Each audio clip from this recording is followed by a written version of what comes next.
ಜಮಖಂಡಿಯ ಮೂಲ ಹೆಸರು ಜಮಖಂಡಿ ಅಲ್ಲ. ಮತ್ತೆ ಇಲ್ಲಿ ಬಂದ ಮೇಲೆ ಇದನ್ನ ಬಿಟ್ಟೆಲ್ಲ ಯಾಕೆ ಹೋಗ್ತಾರೆ? ಅವ್ರದೇ ಅರಮನೆ ಆದ್ರೆ ಮೈಸೂರು ಅವ್ರದ್ದು ಸ್ವಂತ ಅರಮನೆ, ಅವ್ರು ಬಿಟ್ಟು ಹೋಗ್ಲಿಲ್ಲ. ಹಾಗೆ ಇವ್ರು ಯಾಕೆ ಬಿಟ್ಟು ಹೋದ್ರು? ಪಟವರ್ಧನ್ ಅವ್ರು ಯಾಕೆ ಬಿಟ್ಟು ಹೋದ್ರು? ಈ ಬೆಟ್ಟದಲ್ಲಿ ಕೋಟೆಗೆ ಗುಂಡನ್ನ ಹಾರಿಸಿ ಕೋಟೆನ ವಶಪಡಿಸ್ಕೊಳ್ತಾರೆ. ಅವನು ಜಮಖಂಡಿ ಬಿಟ್ಟು ಪಲಾಯನ ಆಗ್ತಾನೆ. ಇಲ್ಲಿ ಮಸೀದಿ ಇದೆ ಅಂತ ಗೊತ್ತು, ಇಲ್ಲಿ ಏನಾಗಿದೆ ಅಂತ ಕೆಲವರಿಗೆ ಗೊತ್ತಿಲ್ಲ. ಮಸೀದಿಗಿಂತ ಮೊದಲು ಇದು ಮರಡಿ.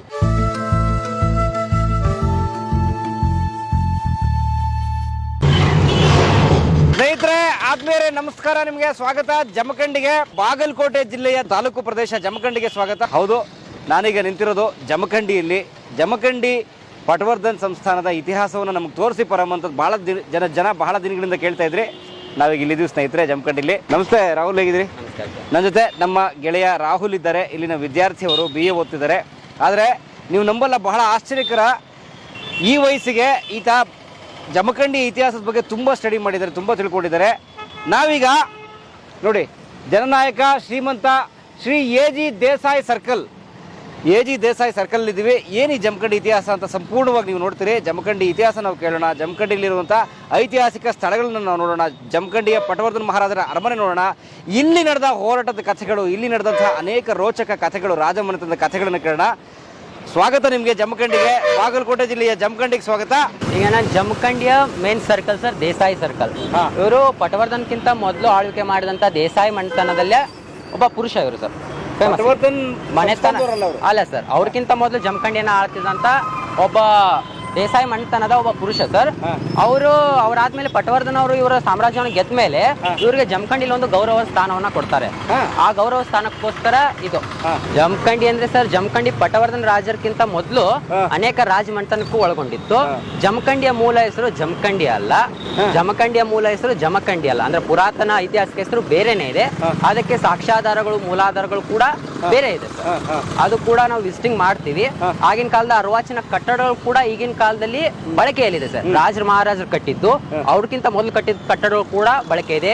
ಆಗಿನ ಕಾಲದ ಅನೇಕ ಶೈವ ದೇವಾಲಯಗಳು, ವೈಷ್ಣವ ದೇವಾಲಯಗಳು, ಮಠಗಳು, ಈದ್ಗಾಗಳು, ಪ್ರಾರ್ಥನಾ ಮಂದಿರಗಳು ಕೂಡ ಈಗಲೂ ಕೂಡ ಬಳಕೆಯಲ್ಲಿದೆ ಜಮಖಂಡಿಲಿ. ನಾವು ಅನೇಕ ರೀತಿ ಬಳಸುವಂತ ಆಸ್ಪತ್ರೆ ಹಿಡಿದು, ಒಂದು ಶಾಲೆಗಳನ್ನ ಹಿಡಿದು, ಗ್ರಂಥಾಲಯನ ಹಿಡಿದು ರಾಜರ ಕಾಲದಲ್ಲಿ ನಿರ್ಮಾಣ ಮಾಡಿದಂತಹ ಕಟ್ಟಡಗಳನ್ನೇ ನಾವು ಬಳಸ್ತೀವಿ. ಆದ್ರೆ ಅದು ಜಮಖಂಡಿ ಇತಿಹಾಸ ಬೆಳಕಿಗೆ ಬಂದಿಲ್ಲ, ಮರೆಯಲ್ಲಿ ಮರೆಯಾಗಿ ಹೋಗಿದೆ. ಯಾಕಪ್ಪ ಅಂದ್ರೆ ಇದ್ರ ಬಗ್ಗೆ ಅಷ್ಟೊಂದು ಜನ ಇತಿಹಾಸದ ಬಗ್ಗೆ ಇಂಟ್ರೆಸ್ಟ್ ತೋರ್ಸಕ್ ಹೋಗಿಲ್ಲ. ಇಲ್ಲ, ಜನರಿಗೆ ನಮ್ಮ ಜಮಖಂಡಿ ಬಗ್ಗೆ ಇತಿಹಾಸ ಅರಿವಿಲ್ಲ. ಅವ್ರು ಬೇರೆ ಇತಿಹಾಸ ತಿಳ್ಕೊಳ್ಳೋ ಒಂದು ಬರದಲ್ಲಿ ನಮ್ಮ ಇತಿಹಾಸವನ್ನೇ ನಾವು ಮರ್ತೋಗ್ತೀವಿ.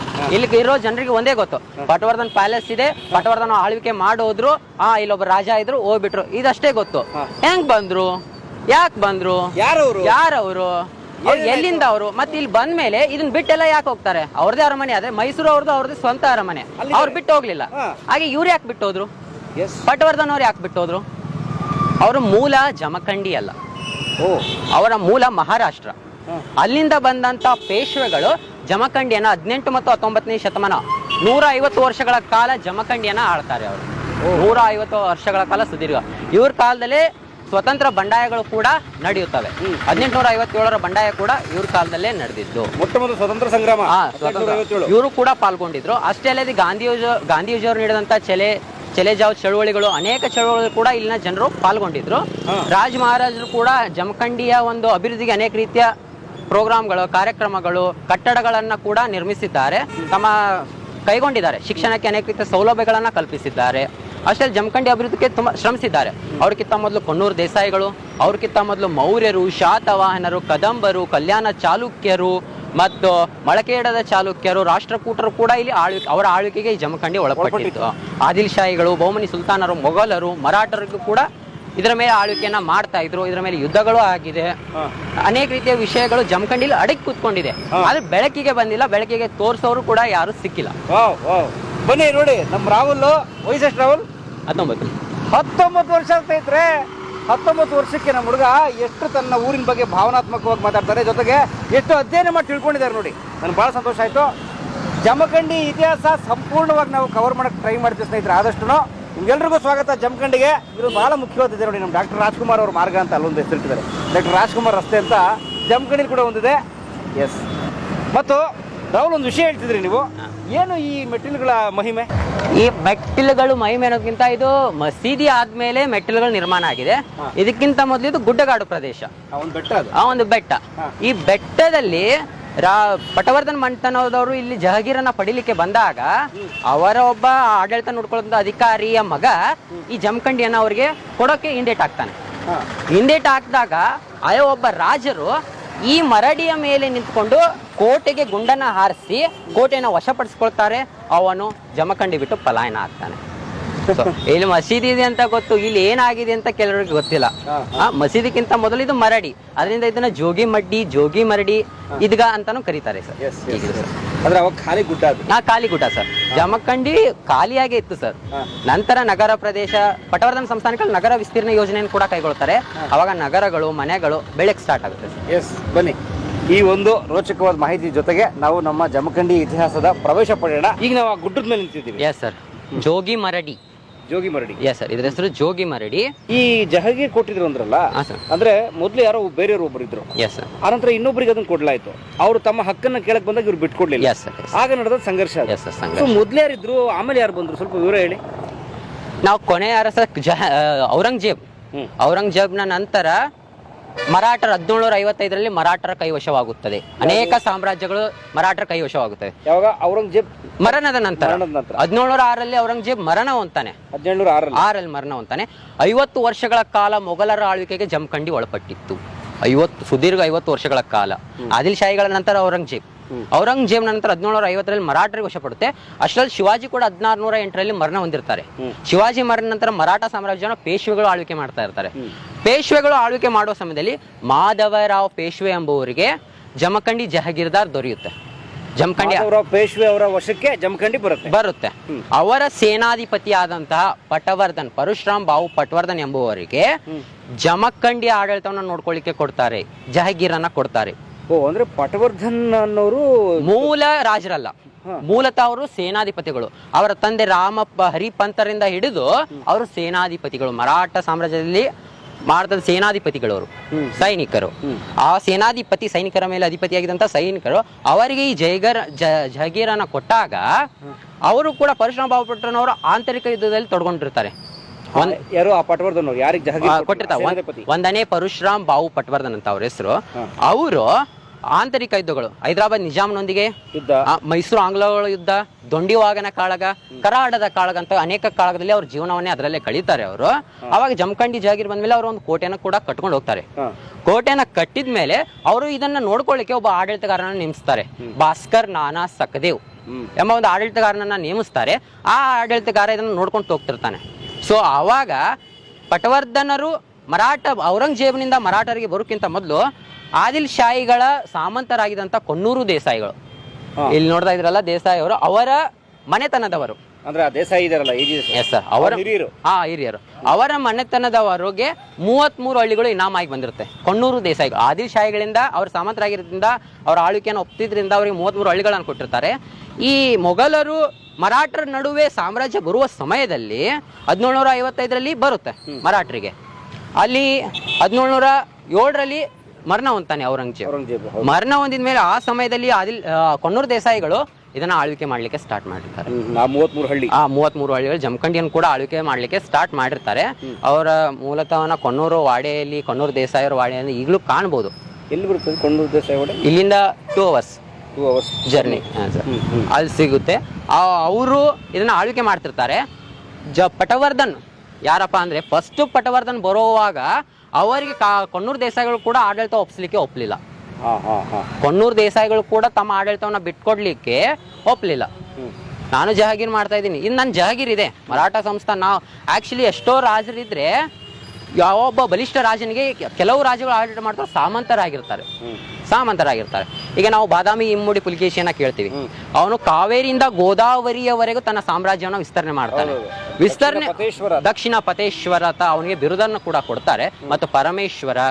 ಈಗ ಬಿರುದುಗಳು ಬಂದಾಗ ಅವನ ಆಡಳಿತದಲ್ಲಿ ಬೇರೆ ಸಂಸ್ಥಾನಗಳನ್ನ ಆಳ್ವಿಕೆ ಮಾಡ್ತಾ ಇದ್ರು. ಆದ್ರೆ ಅವರು ಇಮ್ಮಡಿ ಪುಲಿಕೇಶಿ ಸಾಮಂತರಾಗಿದ್ರು. ಪುಲಿಕೇಶಿ ದೊರೆ, ಅವ್ರ ಮಿಕ್ಕರಲ್ಲ ಅವ್ರ ಸಾಮಂತರು. ರಾಜ ಆಳ್ವಿಕೆ ಮಾಡಿ ಕಾಲ ಹೋಯ್ತು. ಅವ್ರಿಗೆ ಕಪ್ಪು ಕಾಣಿಕೆಯನ್ನ ಕೊಡಬೇಕು, ಅವರಿಗೆ ಸೈನ್ಯವನ್ನ ಕೊಡಬೇಕು, ಅವ್ರು ಹೇಳಿದಂತೆ ನಡೆದುಕೊಳ್ಳಬೇಕು. ಇವರು ಸ್ವಾತಂತ್ರ್ಯರಾಗ್ಲಿಕ್ಕೆ ಸಾಧ್ಯ ಇಲ್ಲ.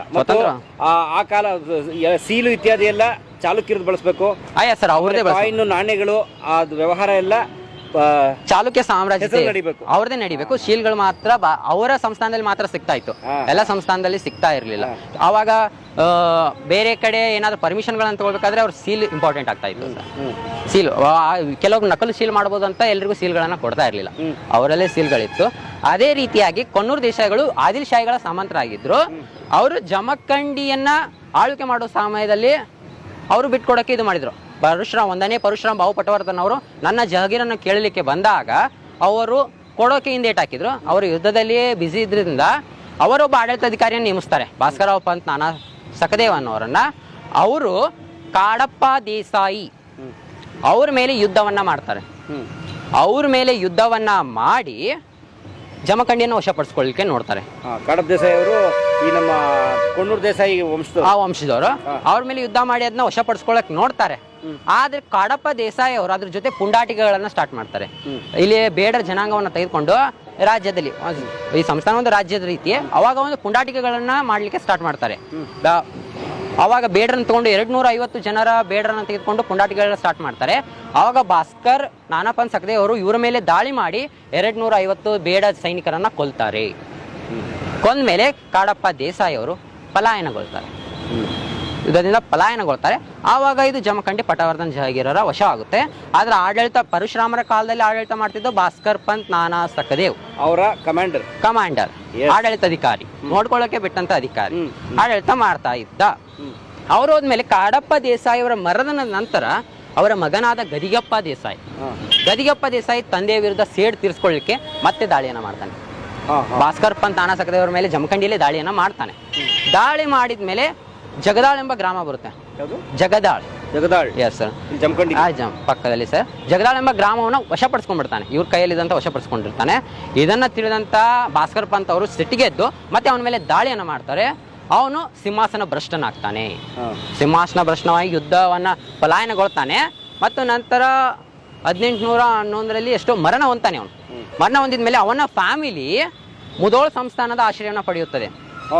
ಎಸ್ ಸರ್, ಕಾಡಪ್ಪ ದೇಸಾಯಿ ಅವರು ಕೂಡ ಪಲಾಯನಗೊಂಡ ಮೇಲೆ ಮುಧೋಳ್ ಸಂಸ್ಥಾನದ ಆಶ್ರಯವನ್ನು ಪಡೆದಿದ್ರು. ಮುಧೋಳದಲ್ಲಿ ಒಂದು ಸಂಸ್ಥಾನ ಇತ್ತು ಸರ್. ಪಟವರ್ಧನ್ ಅವ್ರಕ್ಕಿಂತ ಮೊದಲು ಅಲ್ಲಿ ಒಂದು ಸಂಸ್ಥಾನ ಇತ್ತು, ಗೋರ್ಪಡೆ ಸಂಸ್ಥಾನ. ಜಮಖಂಡಿ ಮುಧೋಳ್ ಸಂಸ್ಥಾನಕ್ಕೂ ಕೂಡ ಅವರ ಅಧೀನದಲ್ಲಿತ್ತು. ಆವಾಗ ಬಹುಮನಿ ಸುಲ್ತಾನರ ಕಾಲದಲ್ಲಿ ಮುಧೋಳ್ ಸಂಸ್ಥಾನಕ್ಕೂ ಕೂಡ ಜಮಖಂಡಿ ಅವರ ಅಧೀನದಲ್ಲಿತ್ತು. ಅದು ಕೂಡ ಮರಾಠನೇ ಆಳ್ವಿಕೆ ಮಾಡ್ತಾ ಇದ್ದ, ಆದ್ರೆ ಬಹುಮನಿಯ ಸಾಮಂತನಾಗಿ ಆಳ್ವಿಕೆ ಮಾಡ್ತಾ ಇದ್ದ. ನಾರಾಯಣ ಘೋರ್ಪಡೆ ಮುಧೋಳನ ಆಳ್ವಿಕೆ ಮಾಡ್ತಿದ್ದಂತ ರಾಜ. ಆದ್ರೆ ಅವನು ಬ್ರಿಟಿಷರ ಕೈವಶವಾದ್ಮೇಲೆ ಇದನ್ನ ಬಿಟ್ಟು ಸೊಂಡೂರು, ಬಳ್ಳಾರಿ, ಸೊಂಡೂರು ಅವರೇ ಈ ಮುಧೋಳ ಸಂಸ್ಥಾನದ ಗೋರ್ಪಡೆ. ಮುಧೋಳದ ಗೋರ್ಪಡೆಗಳು ಸಂಡೂರಿನ ಗೋರ್ಪಡೆಗಳು ಒಂದೇ. ಇಲ್ಲಿಂದ ಸಾಮ್ರಾಜ್ಯವನ್ನ ತೊರೆದು ಸೊಂಡೂರಿಗೆ ಹೋಗಿ ತನ್ನ ಸಾಮ್ರಾಜ್ಯವನ್ನು ಸ್ಥಾಪಿಸ್ತಾನೆ. ಈಗಲೂ ಕೂಡ ನಾವು ಸೊಂಡೂರಲ್ಲಿ ಗೋರ್ಪಡೆ ಮಣ್ತನವನ್ನು ಕಾಣ್ತೀವಿ. ಆಕ್ಚುಲಿ ಇರೋ ಜಾಸ್ತಿ ಜನಾಂಗ ಗೋರ್ಪಡೆ ಮಣ್ತನವೇ.